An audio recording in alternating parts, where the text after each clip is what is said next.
ఇవాళ మనం diabetic patients తీసుకోవాల్సిన స్నాక్స్ గురించి మాట్లాడదాం. జనరల్గా మనకి ఏదైతే ప్యాకెట్ ఫుడ్ ఉంటుందో that is easy to consume. So మన వాళ్ళు ఏం చేస్తుంటారంటే బిస్కెట్స్ కన్జ్యూమ్ చేస్తుంటారు. వీటి వల్ల ఏమవుతుందంటే those are high in refined sugars and salts, low in proteins and fibre, and high in unsaturated fats and additives. So మనం కనుక ఆ స్నాక్స్ని కనుక మనం if you go for healthy alternates, that would be very beneficial for us.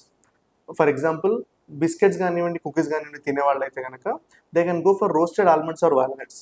At the same time potato chips అలాంటివి తినే వాళ్ళు ఎవరైనా ఉంటే కనుక they can go for boiled eggs or egg whites which are equally beneficial. టీతో పాటు కనుక ఎవరైనా బిస్కెట్స్ పెట్టుకున్నట్టుంటే they can go for sprouts. Chocolates కానీ చాక్లెట్స్ బార్స్ కానీ తినే అలవాటు ఉంటే కనుక గో ఫర్ గ్రీక్ యోగర్ట్. చాలా మంది నమ్కీన్ కానివ్వండి, మిక్సర్ కానీ తినే అలవాటు. For them we would advise you to go with roasted makhana కానివ్వండి, రోస్టెడ్ పీనట్స్ కానివ్వండి. These small changes would help you reduce your carbohydrates and increase your proteins, which would be beneficial in the long term for your diabetes control. Thank you.